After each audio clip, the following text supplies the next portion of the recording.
ये प्रारंभ करते हैं। सभी लोग हाथ जोड़ लीजिए, मंगलाचरण करेंगे। नमो अरिहंताणं, नमो सिद्धाणं, नमो आयर्याणं,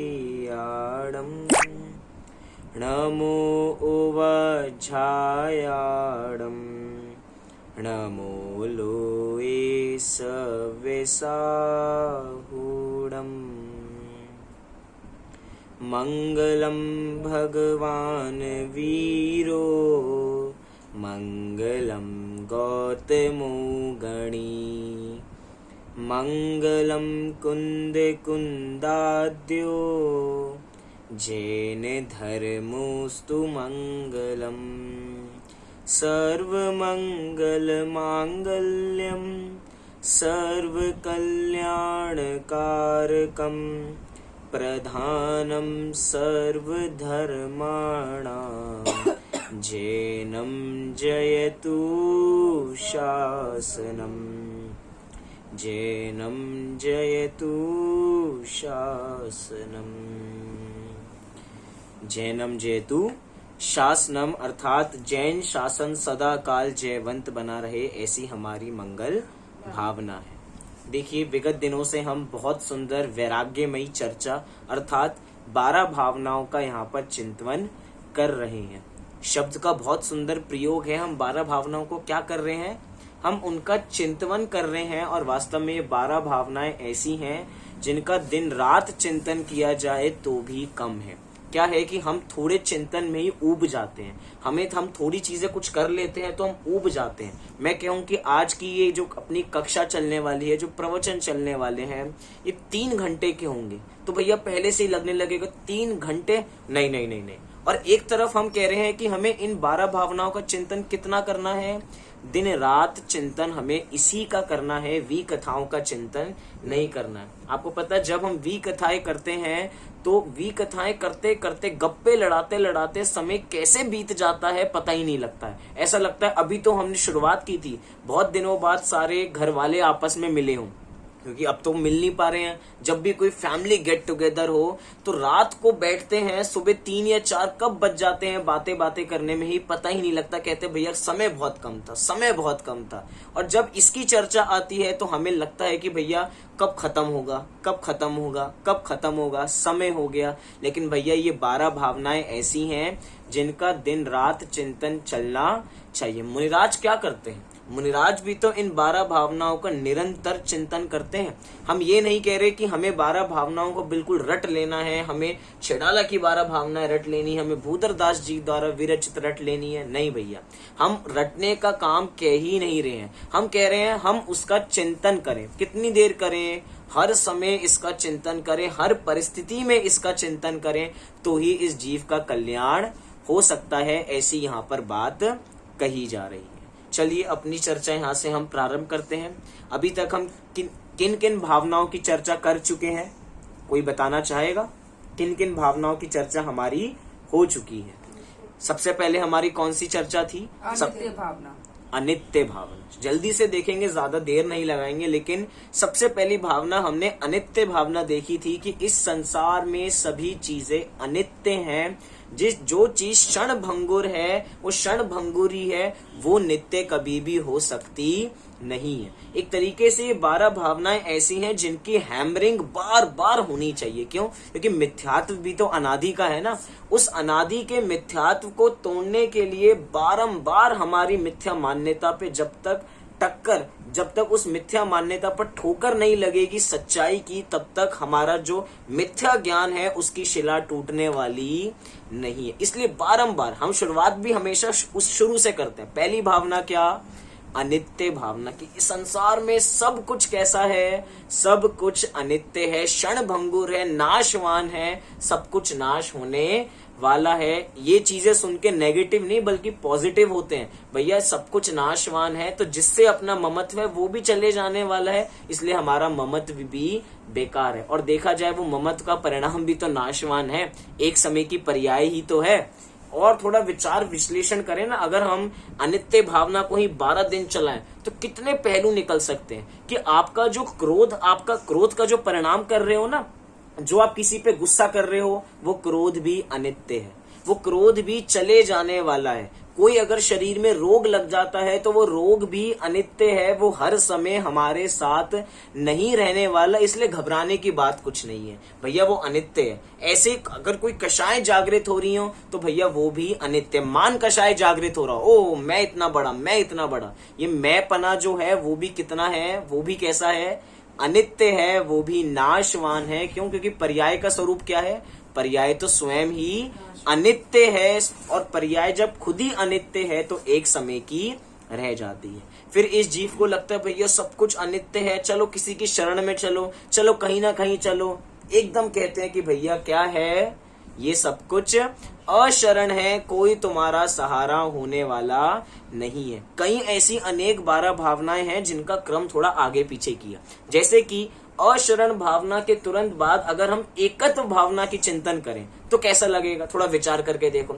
इस संसार में सब कुछ अनित्य है, सब कुछ अशरण है, कोई तुम्हारा सहारा नहीं है। क्यों? क्योंकि तुम अगली भावना में तुम एक ही हो, तुम एकत्व हो, तुम दो पना तुम में नहीं है। इस प्रकार भी हम इन 12 भावनाओं का चिंतन कर सकते हैं। लेकिन हमने किस तरीके से किया, हमने इस तरीके से किया कि भैया ये संसार है, जिस संसार में हम मान रहे हैं वो संसार लाभदायक नहीं है, उसके अंदर आनंद आने वाला नहीं है, इसलिए भैया वो भी कैसा है, संसार है, संसार परिभ्रमण का कारण है, इसलिए उसको हितकारी मत समझो। हमारे जितने महान पुरुष हैं उसको ऐसा नहीं समझते। उसके बाद कौन सी भावना का स्वरूप आया, एकत्व भावना का। उसके बाद संसार भावना के बाद एकत्व भावना का स्वरूप आया, जहां पे बताया कि भैया तुम मात्र एक ही हो और कोई तुम्हारा नहीं है, जिसको तुम अपना मानते हो वो तो तुम्हारा है ही नहीं। और जैसे ही कहा कि भैया एकत्व है, उसी के अगली भावना प्रस्तुत की जिसका नाम है अन्यत्व भावना। किसका नाम है, अन्यत्व भावना। कई लोगों को ऐसा लग सकता है कि हमने एकत्व भावना में चर्चा की भैया तुम अकेले हो, तो कुछ लोग सोच सकते हैं नहीं भैया हम अकेले नहीं है। आप ये बात सबके लिए नहीं कह सकते, हमारा परिवार तो सब एक साथ रहता है। आप 100% ऐसा नहीं कह सकते, गारंटी से नहीं कह सकते, श्योरिटी से नहीं कह सकते। हम सब तो मिल बांट के रहते हैं, सब खुशी में भी साथ रहते हैं, दुख में भी साथ रहते हैं, हम तो हंसते मिलते रहते हैं, हमारा परिवार बहुत अच्छा है। लेकिन भैया उन्हीं जीवों को समझाने के लिए आचार्य देव ने 5वीं भावना लिखी, उसका क्या नाम है, अन्यत्व भावना। और यही अन्यत्व भावना हमें समझाने वाली है, जब शरीर ही तुम्हारा सगा नहीं है तो ये रिश्तेदार, ये परिवार तुम्हारा सगा कैसे हो सकता है। तुम इस शरीर को छोड़ो, शरीर को छोड़ते ही बाकी सब चीजें छूट जाने वाली हैं। सोचो आचार्यों की मेंटलिटी कैसी है। आचार्यों ने कहा कि हम ऐसी ठोकर देंगे इस जीव को, मतलब कि उसको ऐसी सद्बुद्धि देंगे, ये एक को छोड़ेगा और एक के छोड़ने पे अनेक छूट जाएंगे।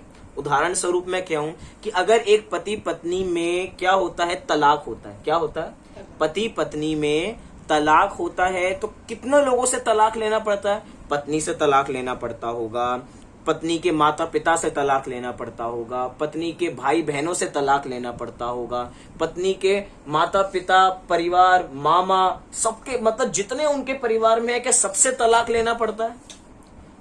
बताइए, विचार कीजिए, क्या सबसे तलाक लेना पड़ता है? नहीं लेना पड़ता। किससे लेना पड़ता है? आप एक से तलाक लो और बाकी सबका रिश्ता छूट जाता है। फिर ये नहीं है कि हमें सबका एग्रीमेंट करना है।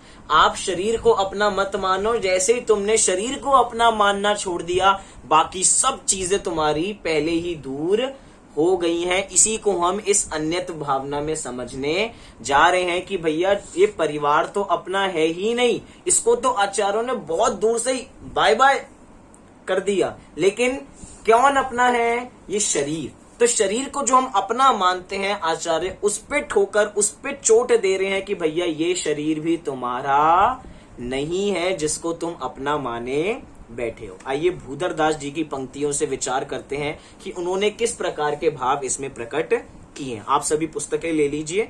5वीं भावना, पृष्ठ क्रमांक 301, जिनेन्द्र अर्चना।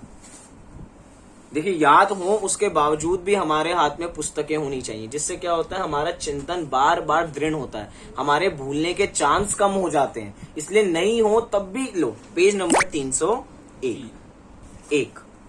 मेरी पुस्तक में 301 है, कुछ में 303 भी हो सकते हैं। चलो, जहां देह अपनी नहीं ताहा न अपनों को,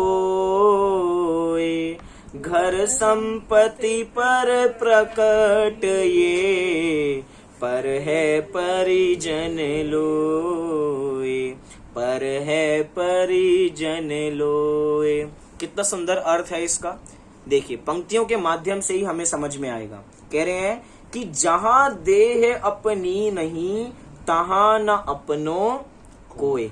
जब देही हमारी नहीं है तो अपना तो इस परिवार में कोई भी नहीं है। जब देही हमें धोखा देने वाली है, भैया ये वही देह है जिसको हम दिन रात सजाना चाहते हैं, जिसकी चर्चा हम कल असुचि भावना में करेंगे, कि जिसको हम दिन रात सजाना चाहते हैं वही तुम्हारा अपना नहीं है, तो ये परिवार तुम्हारा अपना कैसे होगा।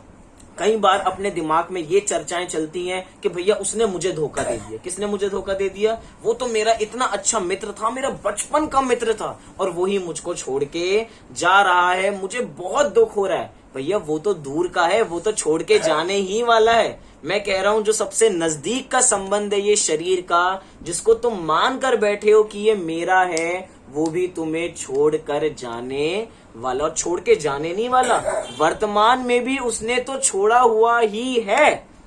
क्या कहा? वर्तमान में भी उसने छोड़ा हुआ ही है, लेकिन ये जीव की ऐसी मिथ्या बुद्धि है कि ये इसको अपना समझता है। और आपको पता है ये बुद्धि कैसे होती है इस जीव को? बहुत सुंदर उदाहरण है, उसके माध्यम से में सारी बातें हमारी समझ में आएंगी।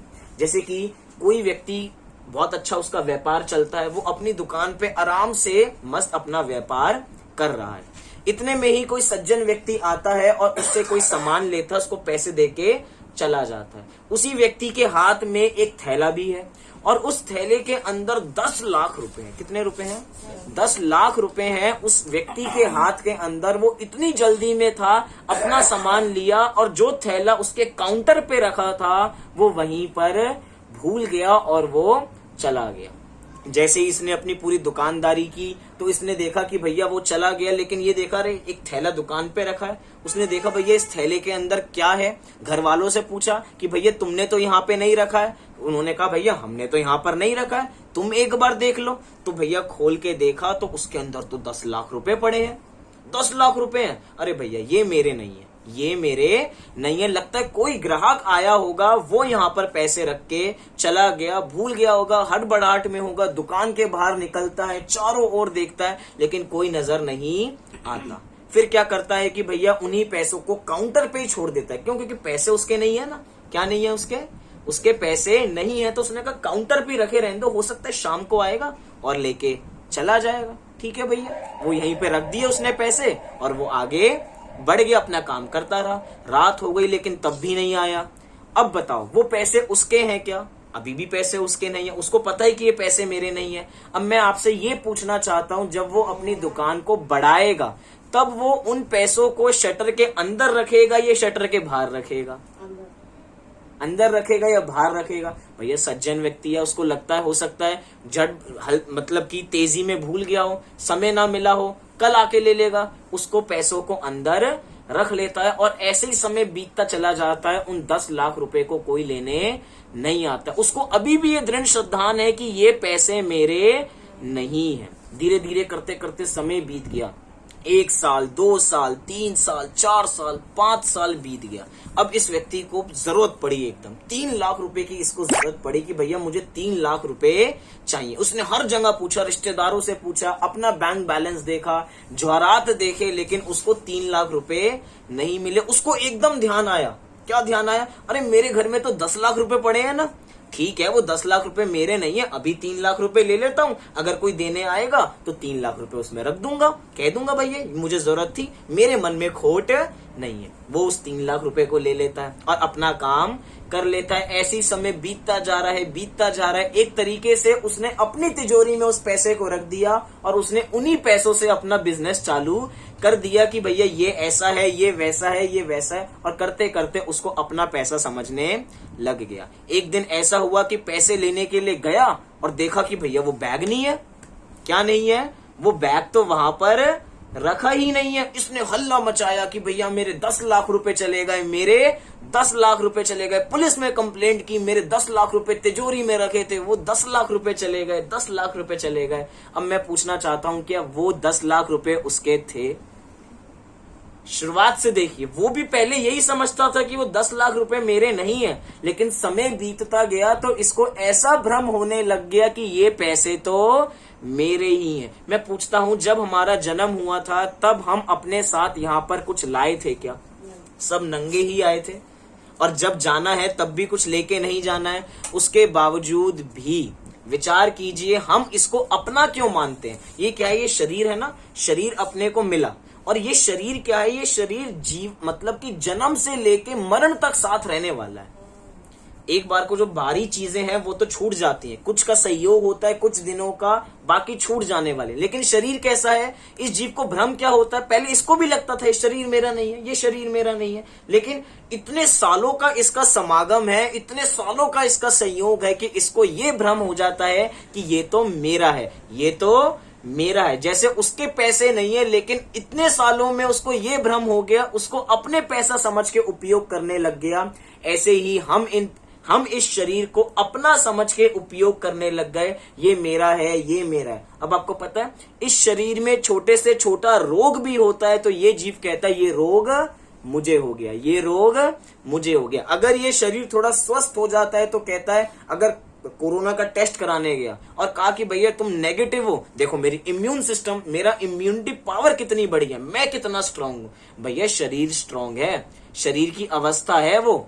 अब बस अपनी क्या भ्रम है कि हम उस शरीर को अपना मान लेते हैं और ये समझते हैं कि मुझे कुछ हो गया, मुझे कुछ हो गया। शरीर अपना काम कर रहा है, शरीर में संयोग वियोग चलते रहेंगे।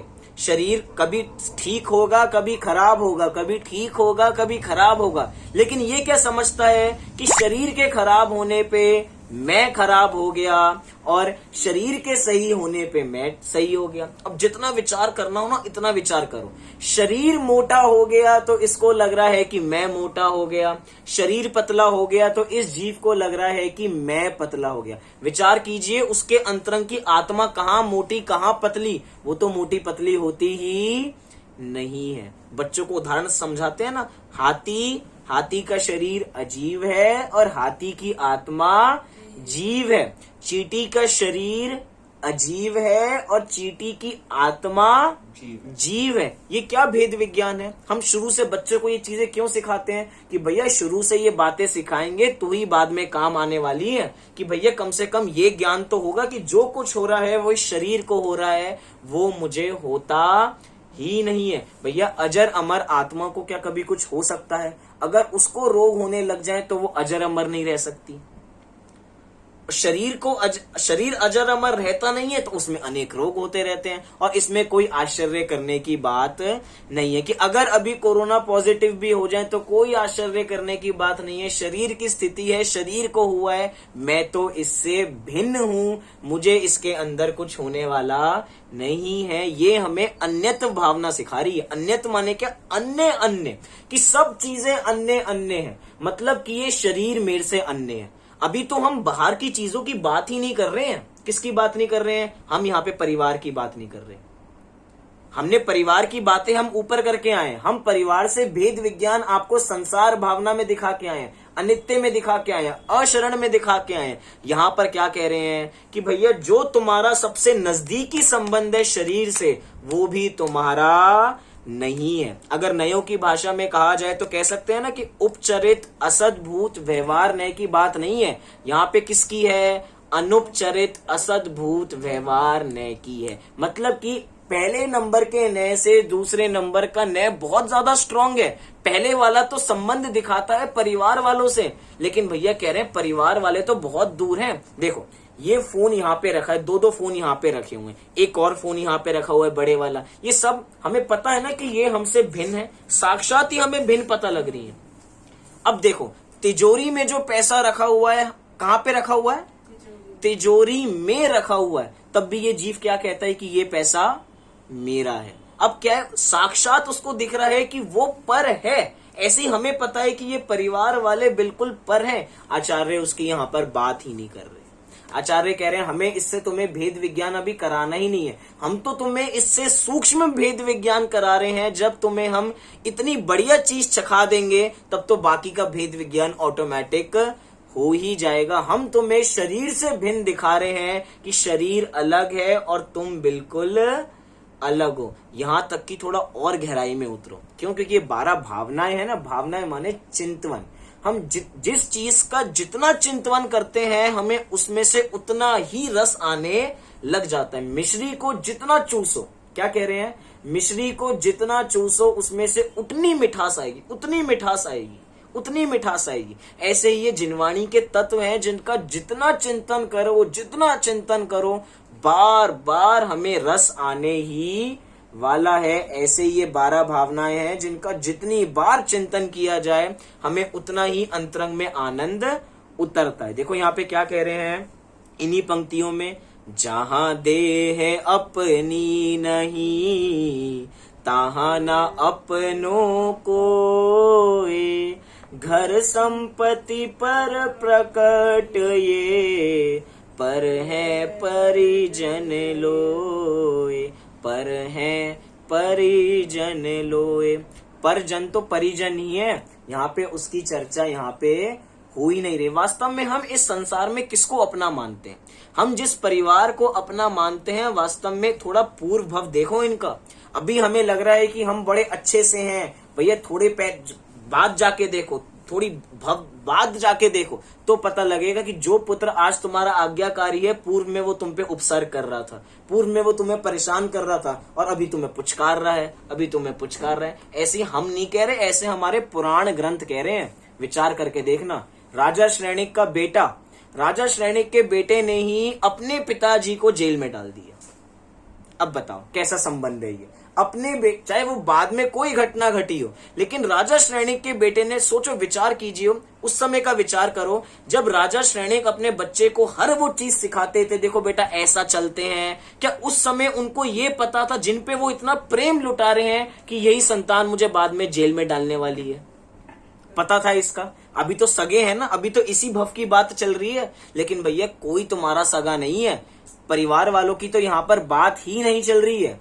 राम जी और सीता जी की कितनी बढ़िया साथ में जोड़ी बताई जाती है, जो 14 साल का वनवास लेकर आ गए, इतना सब कुछ उन्होंने झेल लिया, लेकिन उसके बावजूद भी सीता को जंगल में छुड़वा दिया। अब बताओ पति पत्नी का संबंध कितना घनिष्ठ संबंध है, उसके बावजूद भी ये नहीं विचारा कि इसके साथ क्या होगा, गर्भवती स्त्री को जंगल में छुड़वा दिया।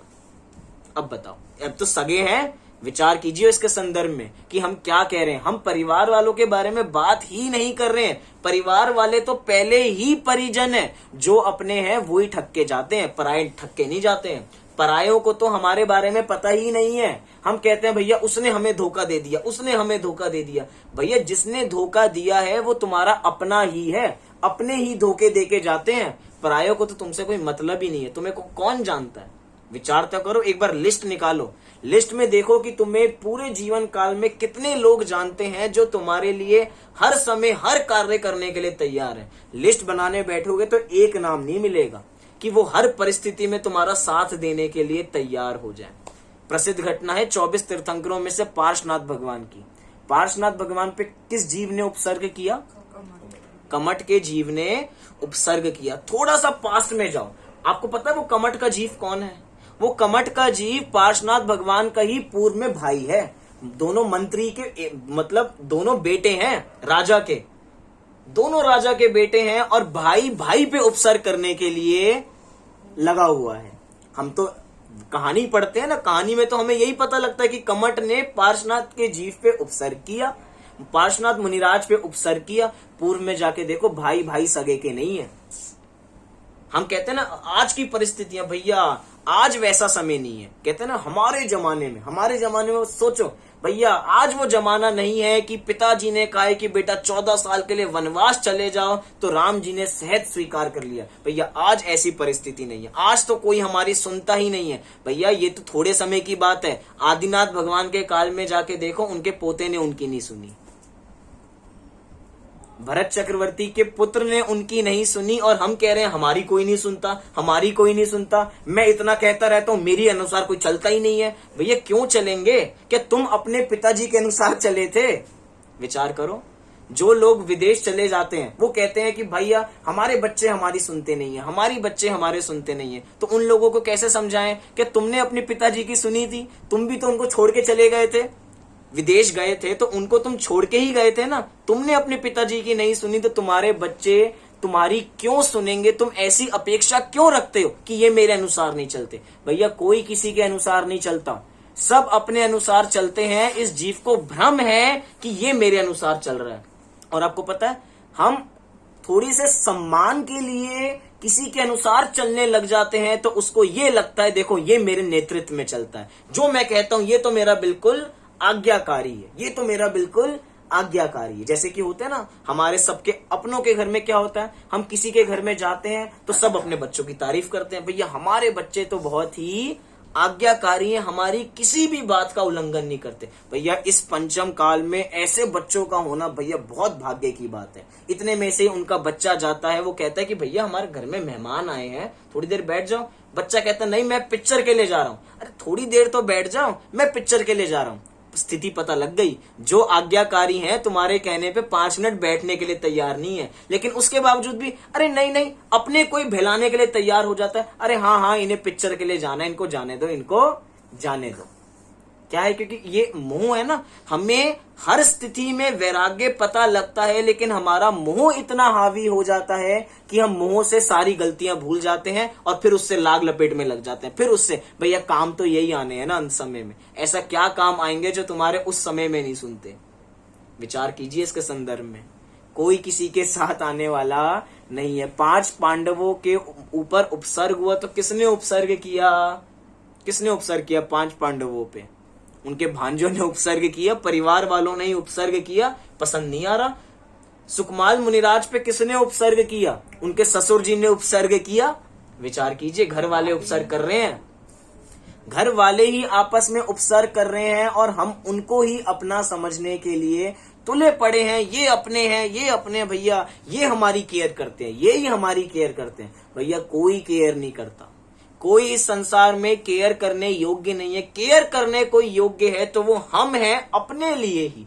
कल बहुत सुंदर चर्चा आई थी, अगर ध्यान दिया हो, चिंतन करो जितनी बार। हम एक लिमिट तक ही दूसरों की सहायता करते हैं, हम एक लिमिट तक ही दूसरे से प्रेम करते हैं। जब वो लिमिट क्रॉस हो जाती है हम सारा राग भाव छोड़ देते हैं। हमने कल बंदर के उदाहरण से देखा था, बंदरिया अपने बच्चे को बचाने की हर कोशिश कर रही है। जब उसको लगा कि अब मैं नहीं बचूंगी तो उसी बच्चे पे पैर रख के कूद गई कि भैया अब मैं बच सकती नहीं हूं, अब मैं बच सकती नहीं हूं। त्रियंचों में तो और स्थिति बेकार है, अपने बच्चों को ही खाने के लिए तैयार है। इतने बच्चे हैं कि इतनी भूख लग रही है, इतनी वेदना है कि अपने बच्चों को मारने के लिए खाके तैयार है। अब मनुष्य गति की क्या बात करें, ऐसी स्थिति तो हम देखते ही रहते हैं कि पुत्र ने पिता मतलब माता पिता को घर से बाहर निकाल दिया। इसमें अब कोई आश्चर्य करने की बात नहीं है। आजकल उल्टा हो जाता है कि कोई किसी को घर से बाहर निकल रहा है, कोई किसको घर से बाहर निकल रहा है, सब इधर उधर है, सबको बस अपना अपना मैं ये सब चीजें दिखाई दे रही है। लेकिन कह रहे हैं कि भैया सब अन्य अन्य हैं। हम यहाँ पे परिवार की तो बात ही नहीं कर रहे हैं, परिवार वाले तो कभी सगे होते ही नहीं है। हम कह रहे हैं ये शरीर भी तुम्हारा सगा नहीं है। क्यों इसमें अपने को हर समय बुद्धि पुष्ट कर रहे हो, ये मेरा है, ये मेरा है, ये मेरा। कितना क्रमिक विकास चल रहा है, कितना क्रमिक। अभी हमने पूर्व में एकत्व भावना की चर्चा की थी, जहां पे कह रहे हैं मैं अकेला हूं, मेरा और कोई साथ देने वाला नहीं है। अब यहाँ पे कह रहे हैं भैया मैं अकेला हूं ना, तो मैं अकेले में क्या समझो, मैं अकेले में ये समझो कि ये शरीर भी मेरा नहीं है, मैं इससे भी जुदा एक तत्व हूं।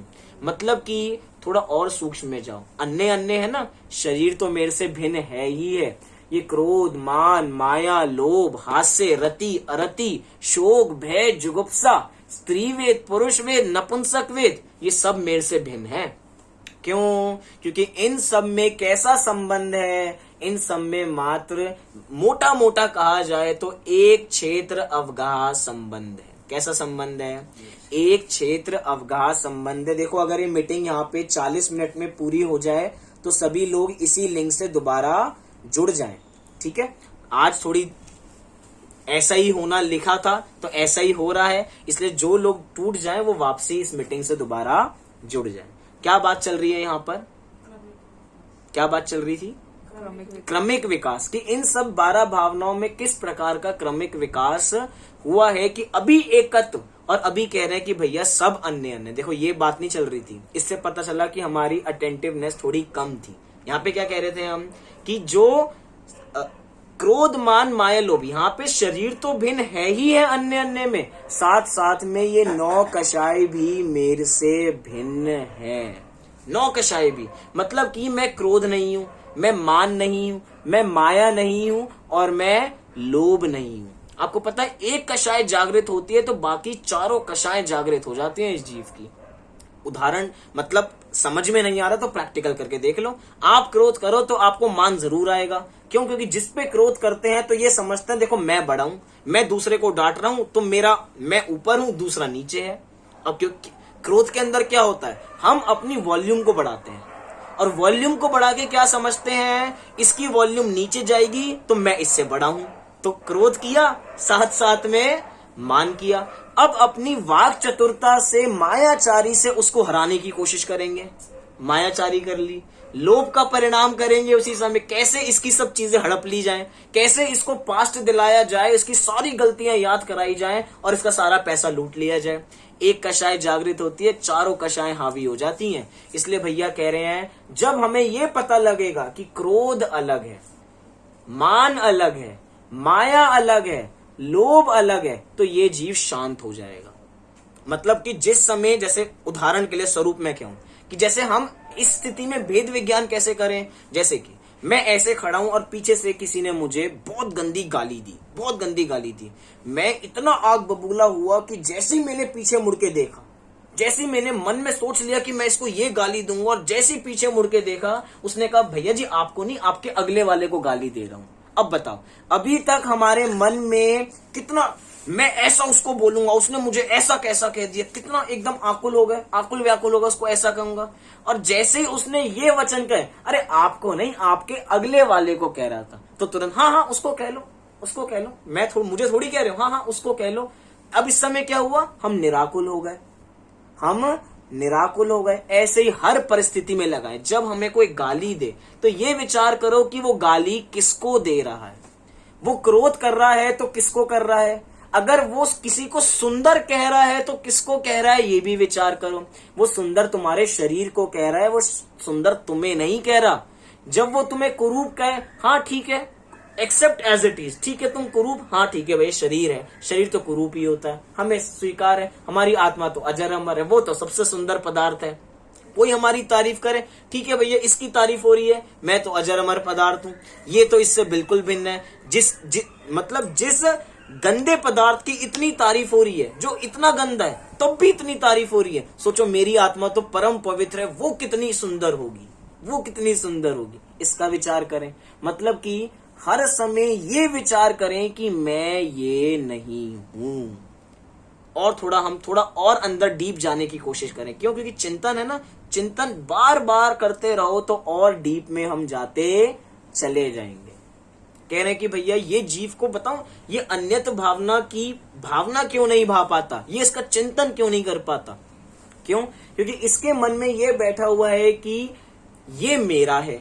क्या है? ये मेरा है, बस इतनी सी बात है। और जिस समय हम ये मानना छोड़ दें कि ये मेरा नहीं है, सोचो इतनी अनंत निराकुलता आती है जब हम ये समझते हैं ये मेरा नहीं है। बहुत प्रसिद्ध उदाहरण है, सबने सुना हुआ है, लेकिन प्रसंग है, उसको भी उदाहरण को याद कर लेते हैं। अभी तक मैं रोज एक मार्ग से गुजरता था, एक बहुत सुंदर बिल्डिंग थी, लेकिन कभी मैं उसको देखता नहीं था, आराम से निकल जाता था और कभी उस पर दृष्टि नहीं जाती थी। और कल ही मैंने उस घर को अपने नाम कर लिया। क्या कर लिया? उस घर को मैंने अपने नाम कर लिया, मतलब रजिस्ट्री हो गई कि ये घर मेरा है। अब मैं उसी मार्ग से जा रहा हूं और जैसे ही देखता हूं उसको, उसके घर के सामने कोई कूड़ा फेंक रहा है, तो ऐसा लगता है कि मेरे पे कूड़ा फेंक दिया। अब बताओ, अभी तक मैं गुजर रहा था तो मुझे कुछ नहीं था, बिल्डिंग तो वहीं की वहीं खड़ी है, बिल्डिंग तो कहीं गई नहीं है, लेकिन अब इसको पता लग गया कि ये मेरी है। क्या लगा? ये मेरी है, तो अब इसे दुख चालू हो गया। और वहीं पे कोई तारीफ कर दे, वाह भैया क्या प्राइम लोकेशन में तुमने इतना बढ़िया मकान लिया। ओह, मैंने मकान लिया वो भी प्राइम लोकेशन में, गजब हो गया, गजब हो गया, गजब हो गया। अब ये क्या हुआ? उस तारीफ उसकी चल रही है, लेकिन अपनापन, मतलब जैसे ही ये जीव अपनापन करता है तभी से इसका दुख चालू हो जाता है। एक तरीके से अपने पैर पे कुल्हाड़ी मारने की तरह है। मतलब किसी पदार्थ को अपना माना तो लिख लो कि अब आपका दुख चालू हो गया है। अब अभी उसी समय को, उस घर को बेचने का समय आया कि भैया थोड़ा पैसा कमाना है, अब इस घर को हम बेच देते हैं। अब कैसे बेचेगा?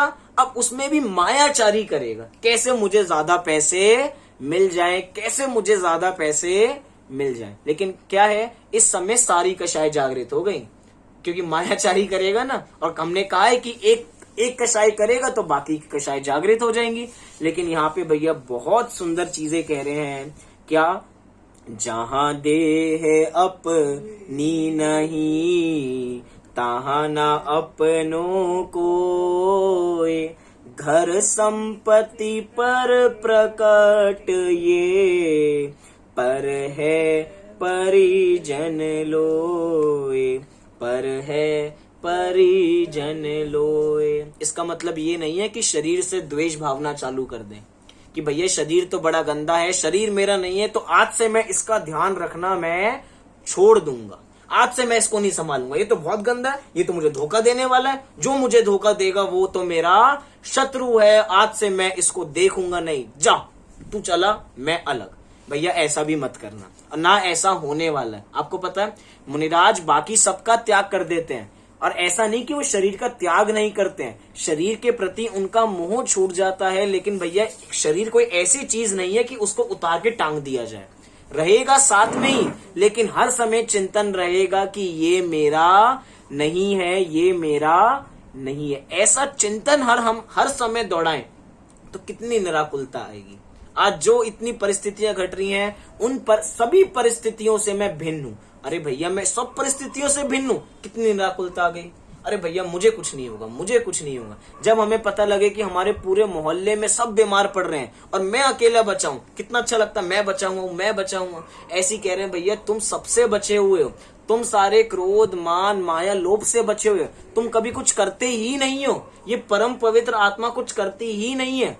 विचार कीजिए कि 6 द्रव्य में से क्या होता है कि ये जीव अपनी बुद्धि लगाना चाहता है, 6 के 6 द्रव्य अपना कार्य कर रहे हैं, 6 के 6, लेकिन इसको लगता है नहीं भैया ये थोड़ी व्यवस्था अच्छी नहीं लग रही, ये अपना सिर घुसेड़ना चाहता है और उस काम को सही करना चाहता है। वो चीज सही रखी हुई है, लेकिन ये क्या करेगा, उसी सही चीज को ऐसे रख के विचार करेगा, देखो अब मैंने सही रख दी, अब मैंने सही रख दी, अब मैंने सही रख दी। वो पहले भी सही थी, और बड़ी बात क्या है, थोड़े दिनों बाद उसी जीव को विचार आता है नहीं नहीं ये ऐसे सही नहीं है, ये ऐसे सही है। क्या है मतलब पहले से जो चीजें व्यवस्थित हैं, हमें उनको व्यवस्थित करने का भाव आता है। किसी के ऊपर दृष्टि करने की बात नहीं है, क्या हमें ऐसे भाव नहीं आते?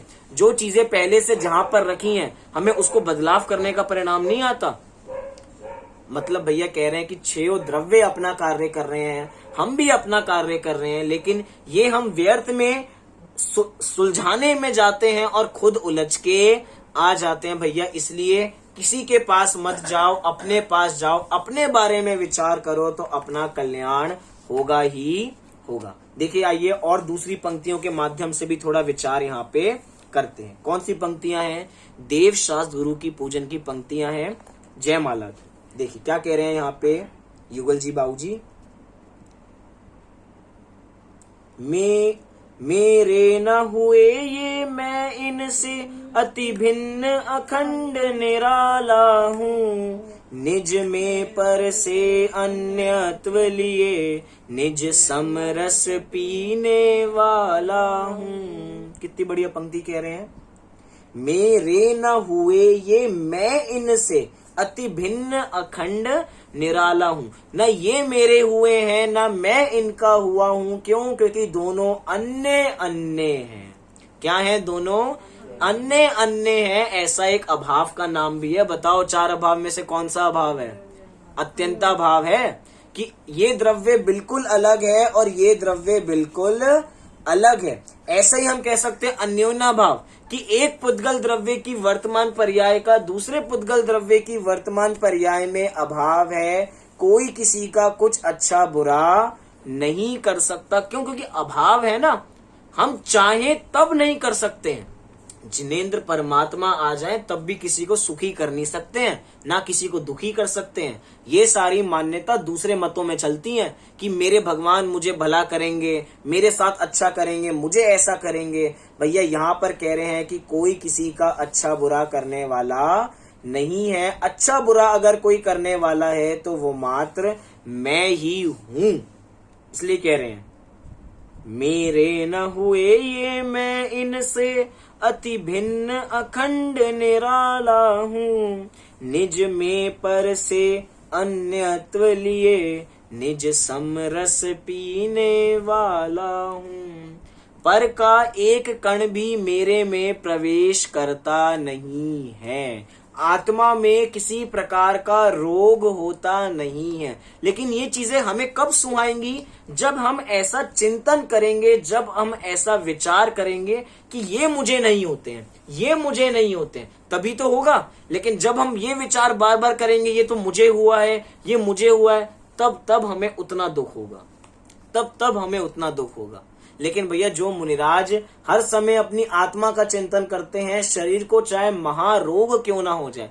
हमने कहानी देखी थी ना सनत कुमार चक्रवर्ती की, 700 वर्षों से कोढ़ हो गया है, ऊपर से देव आए हैं कि भैया हमारे पास औषधि है, तुम इस रोग को एक बार दवा लगा लो, वो सारा रोग चला जाएगा। लेकिन सामने से वो मुनिराज कहते हैं कि भैया मुझे तो भव रोग हुआ है, अगर भव रोग की दवा हो तो मुझे दे दो, भव रोग की दवा हो तो दो।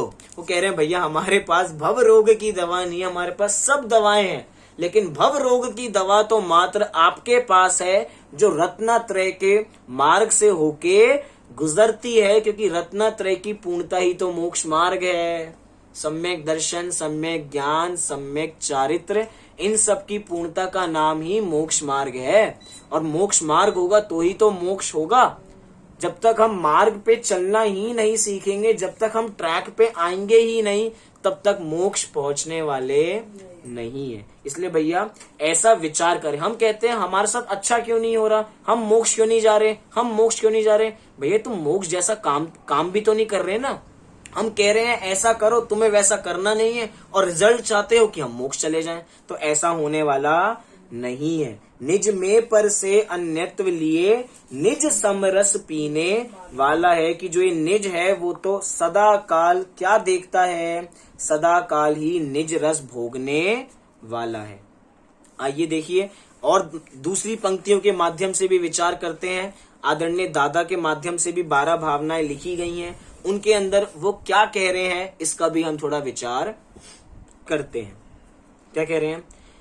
जिस देह में आत्म रहे वह देह भी जब भिन्न है, तब क्या करें उनकी कथा जो क्षेत्र से भी अन्य है भिन्न परिजन भिन्न पुरजन, भिन्न ही धन धाम है भिन्न भगिनी भिन्न जननी, भिन्न ही प्रियवाम है। क्या कह रहे हैं? जिस देह में आत्म रहे वह देह भी जब भिन्न है। कि जो देह आत्मा में रहती है वो देह से भी भिन्न। हम कहते हैं ना कि देह देवालय में एक विराजमान है भगवान आत्मा, जो देह का स्पर्श भी नहीं करती। छिडालाकार ने भी 12 भावनाएं लिखी हैं, उन्होंने चित्रण किया है। उन्होंने कहा कि जैसे दूध और पानी मिक्स नजर आते हैं, लेकिन क्या दूध और पानी एक है? मैं अगर 2 किलो दूध के अंदर 2 किलो पानी मिलाऊं तो क्या 4 किलो दूध हो गया? बताइए। नहीं, रहा तो 2 किलो दूध ही, लेकिन इस जीव को भ्रम क्या हो रहा है, देखो 4 किलो दूध हो गया, दूध वाले को क्या लग रहा है 4 किलो दूध हो गया, 4 किलो दूध हो गया, मैंने मिलावट कर दी तो बढ़ गया। लेकिन भैया 2 किलो दूध अलग है, 2 किलो पानी अलग है। इस जीव को ऐसा भ्रम हो रहा है। ऐसे ही कह रहे हैं कि ये देह बिल्कुल अलग है, ये आत्म बिल्कुल अलग है, हम इसको जुदा जुदा ही समझें। बस बात ये है कि ये एक क्षेत्र में रहते हैं, एक क्षेत्र में 2 चीजें रहती हैं, तो इस जीव को लगता है कि अलग अलग है। लेकिन भैया ज्ञानियों के पास हंस रूपी चोच होती है, वो भेद विज्ञान की चोच। जैसे हंस अपनी चोच को दूध में डालता है तो क्या होता है, वो दूध को पी जाता है और पानी सारा रह जाता है, उसने अलग कर दिया। ऐसे ही ज्ञानियों के पास भेद विज्ञान रूपी प्रज्ञा छैनी है, जिसके माध्यम से वो छैनी मारते हैं और देह को अलग जानते हैं और अपनी आत्मा को अलग जानते हैं, बिल्कुल अलग जानते हैं। और एक उदाहरण दिया, जैसे मेले का उदाहरण दिया। जैसे मेला है, ये संसार कैसा है, ये पूरा संसार मेले की तरह है। मेला मतलब क्या होता है, अनेक लोग, मेले में तो अनेक लोग होते हैं ना, एक थोड़ी होता है। लेकिन उसके बावजूद भी जब वो एक माँ अपने बच्चे को मेले में भेजती है तो क्या कहती है कि मेरा बच्चा मेले में अकेले गया है, मेरा बच्चा मेले में अकेले गया। क्या मेले में कोई अकेला हो सकता है? मेला किसका नाम है, किसका नाम है मेला? समूह का नाम है, जहाँ पे अनेक लोग हैं, लेकिन अनेक होते हुए भी सब अपने अपने में है। वो बच्चा अपने में ही रहेगा। ऐसे कह रहे हैं ये चीज जो अनेक परमाणुओं का, अनेक परमाणुओं के माध्यम से जो स्कंद दिखाई दे रहा ना, ये शरीर वास्तव में उन अनेक लोगों की तरह है। लेकिन उसके बावजूद भी हम मेले में जैसे अपना अस्तित्व अलग रखते हैं, ऐसे ही मेरी भगवान आत्मा मेरा अस्तित्व बिल्कुल अलग रखती है। उस अस्तित्व को कोई मिटाने वाला इस संसार में नहीं है। हम मात्र शरीर से अलग नहीं है, हम शरीर से अलग है, मतलब हम पर से अलग है, पर के भावों से अलग है। और पर संबंधी जितने विकल्प उठते हैं, संबंधी जितने भाव हैं, हम उन सबसे भी भिन्न हैं, बिल्कुल शुद्ध आत्मा है। इसके अलावा हम कुछ भी नहीं है। सब लेना इस अन्यत भावना में, सब अन्य अन्य है। थोड़ा और सूक्ष्म जाऊंगा तो थोड़ा गहरा विषय हो जाएगा। क्या क्या अन्य है? ना मेरे में शुद्ध पर्याय है, ना मेरे में अशुद्ध पर्याय है, ना मेरे में शुद्ध पर्याय है। समय सार की 6वीं गाथा यहाँ पे याद कर सकते हैं हम। क्या कहा वहां पे? ना मैं अप्रमत हूँ, ना मैं प्रमत हूँ, और ना मैं अप्रमत हूँ। अब बताओ, चलो ये तो समझ में आया कि मैं प्रमत नहीं हूँ, लेकिन मैं अप्रमत भी नहीं हूँ, ये कैसे हो सकता है? लेकिन भैया वो सब पर्याय हैं। हम यहाँ पे पर्यायों से पार इस भगवान आत्मा को देख रहे हैं। वो चाहे अशुद्ध से तो हम भिन्न है ही हैं। हम कह रहे हैं यहाँ पे निर्मल पर्यायों से भी हम भिन्न हैं। हम कह रहे हैं इस समय हम इस सम्यक दर्शन से भी भिन्न हैं। हम इस समय हम सम्यक ज्ञान से भी भिन्न हैं। हम सम्यक चारित्र से भी भिन्न हैं, बिल्कुल अलग है। क्यों? क्योंकि जब ये जीव ध्रुव पे दृष्टि डालता है, किस पे? जब ये दृष्टि ध्रुव पर दृष्टि, जब ये जीव ध्रुव पर दृष्टि डालता है तो ये सब पर्यायों से अपने को अलग कर देता है। क्यों? क्योंकि सम्यक दर्शन, सम्यक ज्ञान, सम्यक चारित्र सब पर्याय ही तो हैं। 7 तत्वों में जीव और मोक्ष को एक नहीं रखा। क्यों नहीं रखा? क्योंकि जीव अलग है, मोक्ष अलग है। मोक्ष को पर्याय में गिना। हमने जब 7 तत्व देखे थे तो 7 तत्वों में 2 विभाजन किए थे। कैसे विभाजन किए थे? जीव और अजीव ये द्रव्य है, बाकी 5 क्या हैं? बाकी 5 पर्याय हैं। आश्रव बंध तो आता ही पर्याय में है, संवर, निर्जरा, मोक्ष ये भी पर्याय है।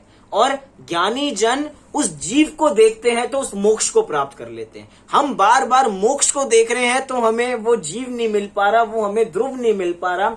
जब हम ध्रुव का सहारा लेंगे तो हमें वो मोक्ष भी अवस्था प्राप्त हो जाएगी, ऐसा यहाँ पर कहना चाह रहे हैं। जिस देह में आत्म रहे वह देह भी जब भिन्न है, तब क्या करें उनकी कथा जो क्षेत्र से भी अन्य है। वही बात कह रहे हैं, जो चीज अभी हम उसकी बात नहीं कर रहे, जो चीज क्षेत्र से भिन्न है वो तो भिन्न है ही है, वो तो पर है ही है। जिसको हम दिन रात अपना समझते हैं वो भी अपना नहीं है।